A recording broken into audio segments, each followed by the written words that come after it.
Well, so far so good at the first demo, I think, Mayor's Question Time here in Peterborough. I'd like to thank you all again for being here. Some really good questions, I think, in the first half, and let's hope that we can also pin Paul down for his thoughts on a number of different topics for the second part.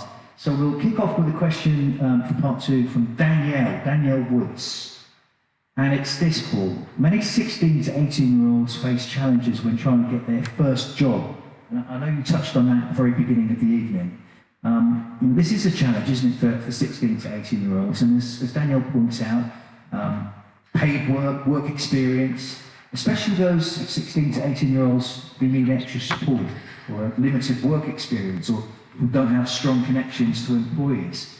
How will your administration work with schools, local employers and community organisations to remove these barriers and ensure that young people have fair access to jobs, to training and to meaningful work experience in the city?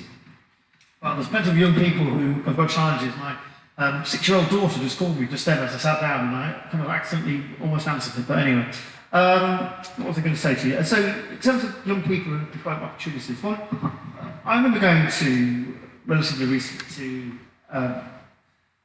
great thing about this job. What I really like about this job is getting out there and meeting people and doing things. And I got to do something I wanted to do all my life. About 2 months ago, I got to drive a bulldozer, and I went down to see Mick George, and I met this young lad from Wisbech who had got the opportunity to start working at the quarry, which is part of the port in East Camswell. And we got the opportunity through the internship and program that we run at CPCA. It gives people 8 weeks of job opportunity, and they then go on and see if they kind of like that work. And it's been a real success. It's something I'm really, really proud of, and something that we're going to continue to promote as an organisation. But we need to do more. We need to do more. Young people need the opportunity to get well-paid jobs, and that's something in terms of the skills budget we have that I'm determined to try and make a difference. In terms of the number of skills qualifications, we've got a real challenge as a county, because in South Cambs and Cambridge we've got some of the highest ranked areas in the country, whereas in the Fens, less so Peterborough, but also especially the Fens, we've got one of the lowest in the entire country. That's unacceptable. It's a hugely unequal region.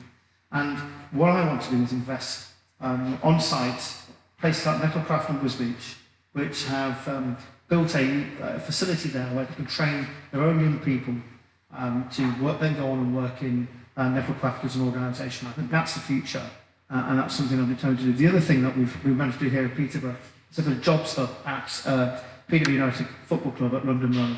Our Youth Trailblazer scheme is supporting, funding that. We even had the Secretary of State for Work and Pensions done, and meet young people who are getting jobs as a result of that. If you go to if people say, well, why are you doing it at Peterborough United? Well, first it's a one-stop shop, so where people are able to access not just job support or employment support, but things such as housing, debt advice, or whatever. And doing it at a football stadium, doing it at an aspirational venue like that is so much better than doing it at a job centre. And it seems to be paying dividends. Let's hope it continues. The next question on a similar topic comes from Abdul, who says there is a very high level of need rate in Peterborough. That's people not in employment, education or training, need rate. And most of these adults lack basic competency in literacy and numeracy, which will make it difficult for them to be employed. How are you, as the combined authority mayor, going to try and help get the employers to train them, as there are not many industries to support them in? So I think one of the biggest challenges we've got is not necessarily like level 1 and 2 qualification, where you can go to Peterborough College or you can go to some of the opportunities that exist around the county and get that level 1 and 2. It's once you've got that level 1 and 2, and I think commend Rachel Edwards and Rachel Nichols, and everything she's doing at IEG at Peterborough College. They're doing excellent work, and we'll continue to support and fund them as a combined authority. But how you get from level 2 to level 3? Okay, level 3 is when you start that apprenticeship, where you need someone to actually take you on and actually show you what we need to get more small and medium-sized companies and one-man bands, quite frankly, to actually invest in an extra pair of hands so that Ibukai can go on to become an apprentice could go on to become a plumber or an electrician and get that on-the-job skill. That's where I worry that we've got significant gaps. How we get people from level 2 to level 3. And I think that's what we need to focus on. Thank you, Paul. That covers the questions on skills. We're going to move to a topic now which we're calling Other. And the first question in this section comes from David Langdon. And the question is about the North Huntingdon Arc. The North Huntingdon Arc means up to 15,000 new homes and 15,000 new jobs. How will you make sure that infrastructure comes before the developments rather than after them? And in particular, how will you make sure that extra motor traffic doesn't worsen congestion in Huntingdon? There's that word again, congestion, especially in and around the hospital and on the river. Well, one of the areas I'm most excited about in terms of growth and in terms of jobs and all the things that David talked about is North Hunts. I think there's a really unique opportunity to set up a defence ecosystem around RAF, which is an extraordinary place. I went up relatively recently to look at RAF. It's not the sort of place you can pop in for a visit. It's still very much the centre of NATO's response and the UK's defence response. But going there, it was an extraordinary experience. But there's a real opportunity to, around the Alconbury Wheeled site, to create a defence hub. Defence is going to be one of the growing growth industries that we're going to have at the future. Now, that's a double-edged sword in the sense that we live in a more uncertain world, and the government have committed to increasing our defence budget considerably. But that also gives us an opportunity to really invest in some of the technology of the future. And why not Huntingdon? Okay, so Huntingdon's got an RAF, we've got a proud tradition of RAF bases, bases that have served our country well. Why can't it serve our country again? So that defence ecosystem around Huntingdon, I think I'm really excited about its potential. But I do understand that coming with that ecosystem, like with Cambridge and the life science ecosystem we built around there, and the science and technology ecosystem we built around there, that triple helix of government, academia, and industry. What that has also created are challenges when it comes to infrastructure, when people, places, houses become expensive and homes become expensive, and to get them out becomes a challenge, schools, and all the other sorts of things. So we've got to make sure that as we grow as a council, and we are going to grow as a council, as these things happen, we do it in tandem. We need that infrastructure, and I'm very excited about the prospect of having a new station at Alconbury Wheeled, which can serve that, so like East Coast Main Line, it'll be one of the Thameslink stations. That is something that we're looking to resurrect. That was an idea I think that was put forward in the past. It's something we can resurrect. My team have raised it already with ministers, and it's something I'm looking forward to seeing if we can do. Thank you, Paul. We're going to go back to Peterborough and ask you a question, and I'm sure people in the room tonight will know about this, the sinkhole incident. This is a question from Alexa.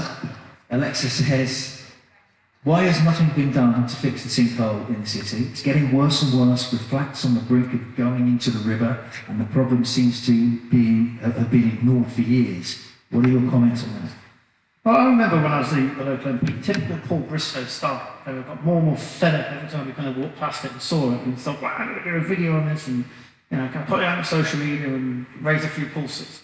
Well, I did raise a few pulses at the City Council. I quite like doing that. We raised a few pulses at the City Council, but I also raised a few pulses for some of the residents who lived in Henry Penn Walk, some of the flats that we've got on top there, because this is not an example of some greedy corporation not investing in freehold owning those buildings, not necessarily investing in the walkway and the other things that a freeholder should look after. The company, which is the freeholder, is not, while it might be based overseas somewhere, it's actually the leaseholders themselves. And some of them only ever got, kind of a handful of years left on their leases. And repairing that sinkhole is costing them hundreds of thousands of pounds. But the City Council have absolved any responsibility for it. And if in a sort of way you can understand, because it's not their land, and why should the taxpayer be burdened with this cost? But they've had an enormous fight with this company, discussions with this company that have lasted for years. And while that discussion has been going on, we've been delighted with the sinkhole, and that's quite frankly not good enough. But I've got a lot more sympathy than I did with the freeholders, because it's in fact the residents themselves, and they are suffering because of what the sinkhole, but are suffering potentially with hundreds of thousands of pounds worth of expenses, which is not good. Now, what's the latest on it? The latest on it, I recall, was the leasehold, the freehold company have committed to repairing it. They needed some sort of agreement with Peterborough City Council, the finance director of Peterborough City Council. Not sure where that's gone. But the latest thing I did hear is that we were going to have to close one lane over the bridge for a period of time while they got certain equipment to fix it. And again, that caused all sorts of problems with the Highways Authority, which has caused yet another delay. That is my understanding, but it's been some time since I've checked it. But the question is absolutely right. You know, let's just get on with it now. The freeholders have accepted responsibility there, their responsibility to pay. I think it's just legal agreement with the City Council, which is the loan. Okay. The next question comes from Martin Chilcott, who asks, how important is the John Clare countryside for the future of Peterborough? Extremely. I mean, I've been to the John Clare countryside. It's literally on the. One thing when I did, I know Martin well, and I've gone in a Land Rover with him, drove around the estate. I've looked at John Clare countryside, which inspired the poet and the writer to do what he did. What I care about most of it are kids who live in Bretton, which is right on the border of the John Clare countryside. We've never been. It's on their border. And the idea of that seeing that beautiful countryside, which they are neighbours to, just depresses them. And it should be there for future generations, for people in Peterborough to enjoy. Thank you very much. The next question is from Jonathan Myers, who is talking about the homelessness issue in Peterborough. The question is, how are we going to tackle the beggars, the homeless, the rough sleepers in the city centre? It does have a large reason, it's a large reason, according to Jonathan, for why people often don't feel safe when going into town for a night out. No, I completely understand that. So Sarah, my wife, is a trustee of the Light Project.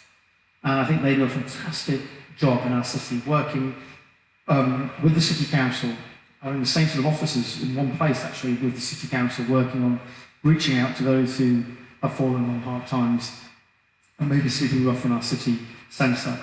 There's just a couple of things just to emphasise that. So some of the people you often see begging in our city centre aren't necessarily the same people who are rough sleepers, are supported by organisations such as the Light Project and the City Council. They may have accommodation of their own. This complex issue, they may have addiction issues, and they'll be signposted to the right services. There's not an easy solution to all of this. Now, I'm very pleased that the Combined Authority have got £250,000. I've been told that that was signposting towards solving some of this, but £250,000 is not necessarily going to resolve all of these issues. The City Council have had a number of grants in the past when I was the MP, when I raised these issues, to try and resolve some of these issues. But it's not a one-stop-fits-all, stick your fingers and it's all resolved. So what I would say is this. First off, we need a coordinated approach, I think, which involves all of those people involved in supporting rough sleepers in our city and those who've fallen on hard times, with the City Council, but also with the Combined Authority, but also learning from Cambridge, learning from Peterborough, learning from Cambridge. Both cities have kind of these challenges. Secondly, I think there is more we can do about some of the services that people are signposted to, are they in the right places? Okay, a lot of the time they seem to slam back in our city centre next to a hotel or something. Is that the right place for a service dealing with people who've got addiction issues? I'm sure it always is. Okay, and so I think some of these things need to be considered. But it's a very complex problem, and a lot of the people you do see in our city centre who appear to be sleeping rough often aren't. And the people who do need support are those who are in tents, perhaps on the embankment and things like that, which you don't always see in quite the same way we see people in our city centre. And enforcement's got a big issue as well. This is an interesting question for Paul, from Sterling. He asks this: how do you, as the Combined Authority Mayor, make sure decisions taken at Combined Authority level feel fair and visible to people right across the region, everybody, rather than just in the loudest places, as he's called? Well, look, I think that's a very good question, and it's something. I think there's two answers to that question. First is we've got to make sure that the decisions that we make are all in public. I'm sure you're all going to race side and look at the large screen of the CPCA, and we can see where we can make decisions. But it's important because you can see it publicly, you can see how we make decisions. Governance and transparency are really important. But I'm not scared to be unpopular. Sometimes you have to take tough decisions. It's not always easy. You're not going to please everyone all the time. And I'm going to make decisions after listening, after using these more than this. I'm going to make decisions that I think are right and that are going to benefit most people. I'm not always going to please all of the people, and you're going to hear lots of loud voices saying I'm doing the right thing. But at the end of the day, we've got to make a certain decision. And the second thing is, as well, Sterling says, I think a lot of the work, it's certainly not no responsibility for anyone who worked for the Combined Authority. I think a lot of the work of the Combined Authority in the past has been not as widely publicised as it should be. I remember going into our city centre and asking people, did you know we had a mayor? A lot of people didn't know we had a mayor. I've got to sit near it. People didn't know we had a mayor out to Wisbech. Lots of people didn't know we had a mayor. That represented the whole of Cambridgeshire and Peterborough. I did the same in Manchester. Talk about Andy Burnham. Everyone would know who Andy Burnham was. Everyone would know who Andy Street was, former chief executive of John Lewis of Birmingham. A lot of people would know who Steve Carney was, or Ben Hutchins. Really had the same in Cambridgeshire and Peterborough. Now, it's not necessarily holders of the office's fault that we've had happen, although politics, I think, sometimes has been very difficult in Cambridgeshire. I think it's because of the disparate nature of our council. I could talk about, for example, light rail in Cambridge till the cows come home. I might as well be talking about light rail on the moon if it matters for people living in Wisbech. If you go to Tees Valley, or you go to Manchester, or you go to Birmingham, there is a sense of common identity in those areas that we perhaps don't have in Cambridgeshire and Peterborough. But one thing I can do is try to mix and thread together a common identity based upon our place of three great cities, our market towns and our countryside, and I'm trying to do that, talking constantly about our area. But the other thing I don't think anyone can necessarily accuse me of is that I certainly don't like being low profile, and I want to push myself out on social media and all the others and make sure people understand that we've got a mayor. You may not always agree with him, but he will always be willing to respond to you, talk to you, and defend some of the decisions that he makes. The next question comes from Shazat, who says, my question is both political parties, both the main parties, go on and on about the same issues, and both take credit for it. So why can't they work together better to get things done? I think that's a great question. I was going to say it in answer to the other question, because look, I think sometimes, one thing you're always going to get with me is it's always going to be region first, party politics second. And I think that's the beauty of mayors. So if you're an MP, you're whipped in Parliament, or if you're a councillor and you're whipped in the council chamber over there, you're kind of forced to vote in a particular way and defend a particular position. As Mayor of Cambridgeshire and Peterborough, it's just me. I don't get whipped by anyone. I'm conservative, right? And I believe in Conservative Party policies, most of them. And I certainly have that sort of view in terms of philosophy. But it's going to be region first, party politics second. And it's my job to lobby, to press, to champion my area, to get things done in my area. And I don't have that added pressure of a party system behind me telling me to do things in a certain way. If my party doesn't agree with me, well, it's tough luck, isn't it? But it also gives me the opportunity to actually work with other areas. I've worked with other areas. Look, we're in Peterborough, it's slightly different, but in Cambridge, we've got situations where you've got a green council.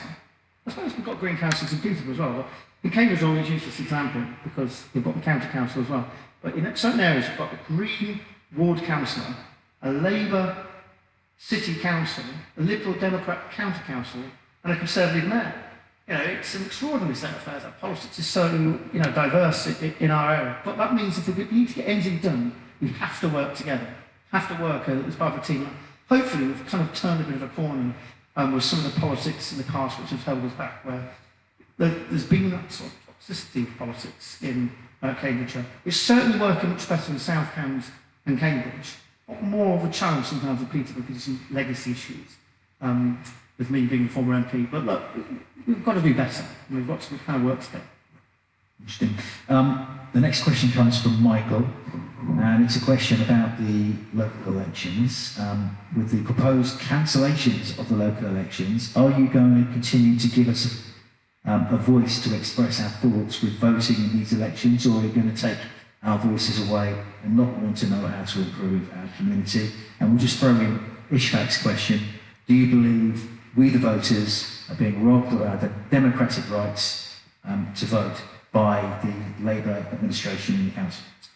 Well, having just said that, we all want to work together and play nice. We've also got to learn to disagree agreeably, and I think that the decision to delay, cancel, postpone elections in Peterborough, I think is completely and totally wrong. I think democracy is incredibly important. You take it away at your peril. Tony Benn was someone I disagreed with entirely, right? As a great statesman, someone who I couldn't disagree with more. But one thing I do agree with him is he wants to know, in terms of your politicians, who are you, where did you turn in, and how can I get rid of you? And that's what's important up to us. At the end of the day, whether Paul Bristow wins the mayor election or whether the councillor wins an election here in Peterborough, it's for the people to determine, and we toy with our democracy at our peril. Okay, we're going to talk about internet connection next. We have a question from Matthew. Matthew Setchell. Are you here? Can we get the microphone to you? Thank you, Matthew. All yours. Thank you for this evening. It's really good to the time. Actually, I spoke with the office today, so I got a good answer to my question. Good, let's move on.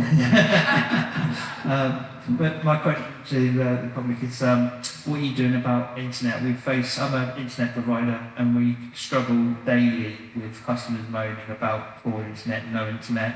I've stopped people from buying houses, I've stopped people from moving into businesses because internet doesn't work. It's a real struggle and no one seems to be listening, so We've got a great organisation called Cambridge Connect, which we continue to support into the next year, which are working at the County Council, who are doing a lot of that work.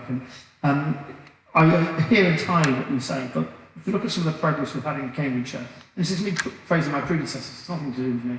I think some of the work that we've done has been quite impressive in terms of increasing our connection.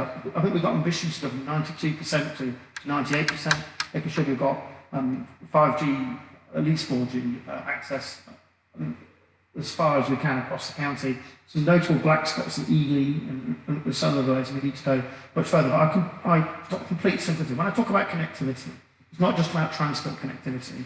It's about making sure that we've got internet connectivity as well.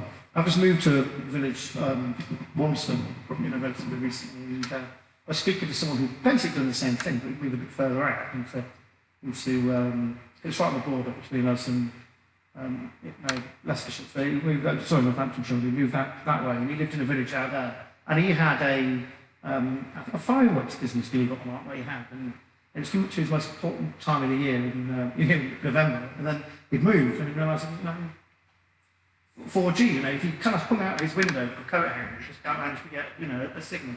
You had internet, but it was this huge problem for him, like receiving phone calls and taking stuff. Even so, that he's moving away again because of this fact. This can't be like that. If we want to grow our economy, we want people to be healthier, wealthier, and happier. We can't be held back by connectivity issues. Any follow-ups? Happy with that answer? Yeah. Okay. What's it exactly as you got from the officers? The next question comes from Alexandra. It's a question about local government reform. We're back onto that again.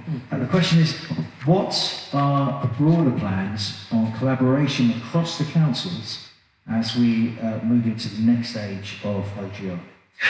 Well, if anyone's kind of does follow me on social media and follows some of the things that I say, they'll have noticed this enormous silence from me when it comes to LGR. Every councillor here seems to be obsessed with it. Councillors in Cambridge are obsessed with it. I understand they're reorganising themselves. If I was being a bit cheeky, I'd say let's have the same passion when it comes to delivering services. But the point is that everyone's really, really passionate about LGR, and I totally understand why, because it does have an impact on their services and everything else. I've decided if I want to get on with my councillors, I want a good relationship with them, especially if they're from different political parties, the very worst thing I could do to tell them to how to organise themselves. So I've decided, LGR is your responsibility. You get on with it, and you start, and you come forward, hopefully, with a common view.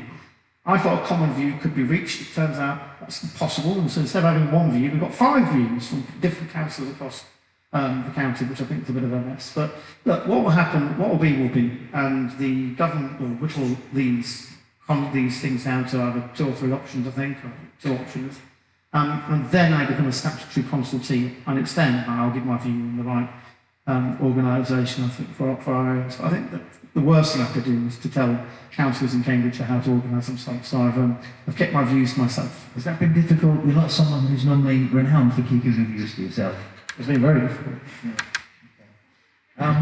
If there are any questions from the audience tonight, we're going to be moving on to those kind of floor questions. Do have a think. There is a little bit of time that we'll have for you to pose a question to Paul. We're going to have a couple of quick questions though to finish about Cambridge. This is from Vincent. Your plan in promising Cambridge residents that you would, if elected mayor, reopen the Mill Road Bridge. And we're going to do it. And your words are, by hook or by crook, it clearly worked. However, to date, nothing has happened. How do you explain, in his words, your own failure to deliver, and to all who took you on your word that presently are still feeling let down? Well, we are going to open Mill Road Bridge. It's something I'm determined to try and deliver. The challenges are, we've got a question from, I think, was it Bob Sims at the start of the evening, and what do you feel you have every power you have in order to try and deliver some of the things you want to do? And that's an example, of course. It's a responsibility of the Highways Authority, which is Cambridgeshire County Council, to determine things such as road closures around Mill Road Bridge. Now, look, I felt that by yelling about it and shouting about it and generally trying to say what a terrible idea this is and show them how all these shops are closed, and that there would be a back down. Now, they've decided not to. They've doubled down. The Democratic County Council want to do it. That's entirely their right. They think it's the right thing to do. It's completely the wrong thing to do. Now, I will get new powers when it comes to the English Devolution Bill, and it's thought that some of these powers will enable me to challenge things like Mill Road much more effectively. And if it does, I will reopen Mill Road Bridge. And just to finish on the same topic, from Rob Housden, how confident are you of getting Mill Road Bridge open by November 2026? I will certainly try my very best. How confident? Look, it depends it depends on. So it depends on the level of powers that I get from key route networks. If I am able to designate Mill Road a key route, I will, and that will allow me to reopen Mill Road Bridge. That's the plan. I mean, the Liberal Democrats know it, the Labour MP for North West Cambs knows it, and for some reason he's very interested in it, despite the fact it's 50 miles from where he's the MP.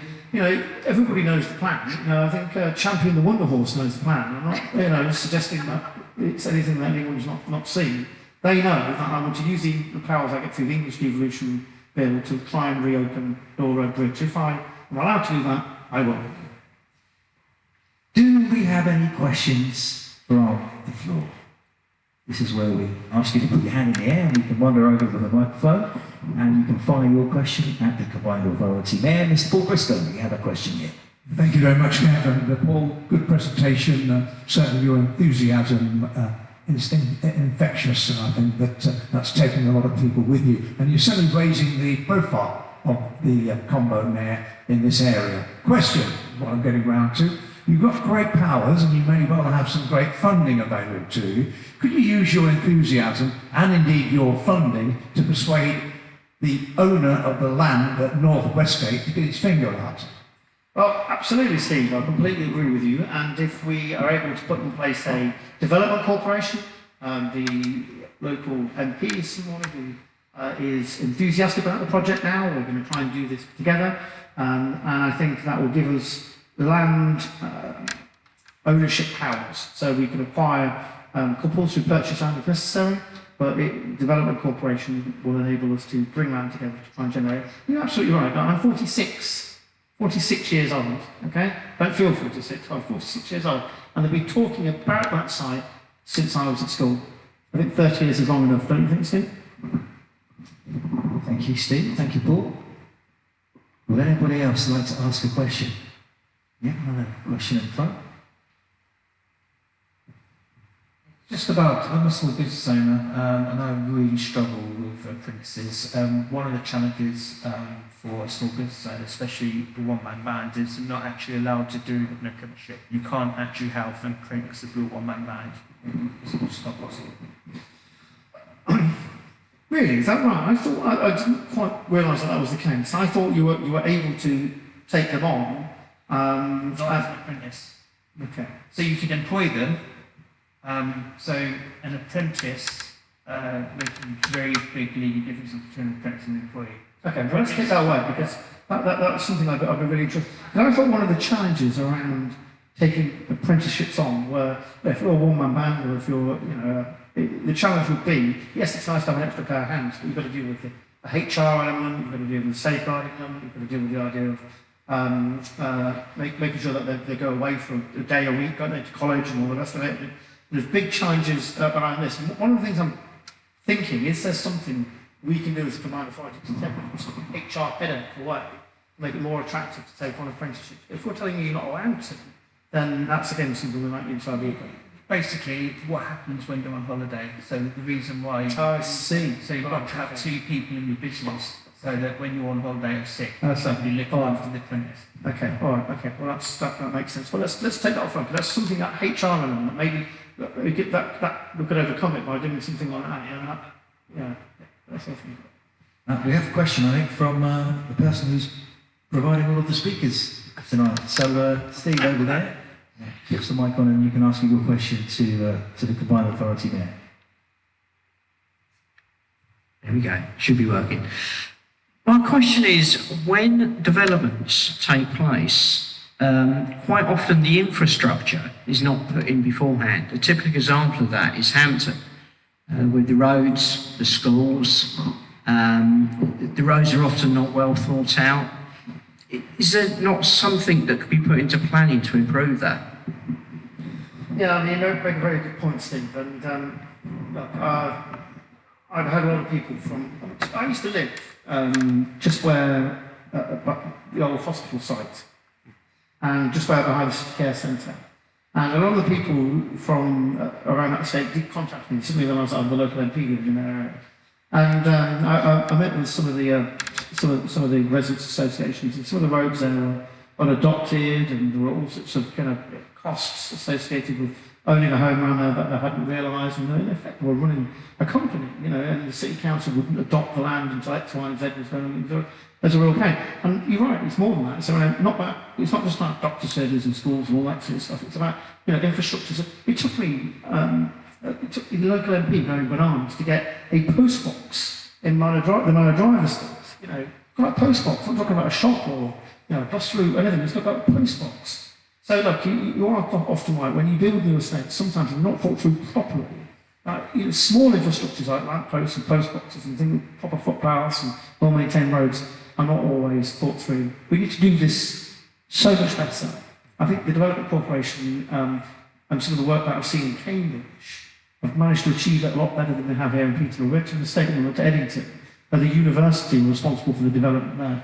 And that was a queue that seems to be working. There's a shop, there's a school that they've built, there's a village hall, if you like. It's the smartest village hall I've ever seen in my entire life. There was no leaking roof, no bucket in the corner, and cold. It was extraordinary. If they've managed to achieve it there, why can't we achieve it here? Do we have any more for any more? Yes, we have another hand up there. Your question goes to Paul Bristow. Just talking about accessible routes from the railway station to the city centre.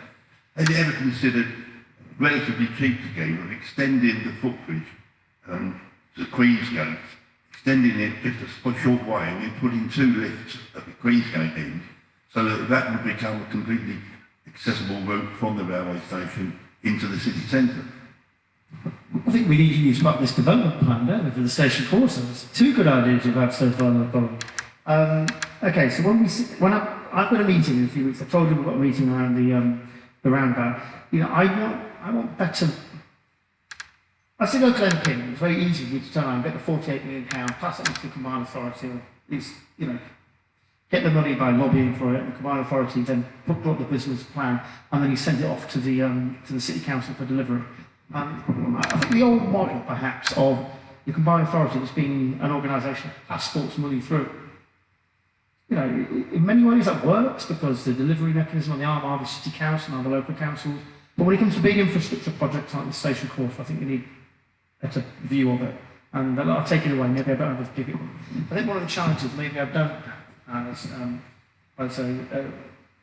I handle over some of this detail when I should do, but you know, you've told me this time and I'll take it, I promise. Are we done? Final call for questions. Okay. Well, there we go. Well, thanks so much. I really enjoyed it, and hopefully we can. We're going to ask you just to sort of maybe just give us some closing remarks, but I'd like to just take this opportunity personally to thank everybody for coming here this evening and pulling such a wonderful array of different questions. We've talked about transport, we've talked about infrastructure, we've talked about skills and housing, and economic growth.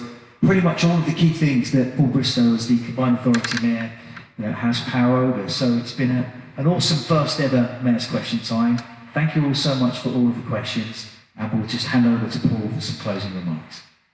Well, thanks very much, Kev. I used to always say when I was dealing as MP that this is the most important job that I'll ever have. And I was very passionate about my city, the place that I grew up in, and I talked about that extensively. You know, I was wrong. But I think this is the most important job that I'll ever have, because being an MP was fantastic. I would talk in Westminster, and I thought I would love that side of my job more than anything. In fact, I actually loved the job here in the constituency more than anything. That's what really motivated me and got me excited.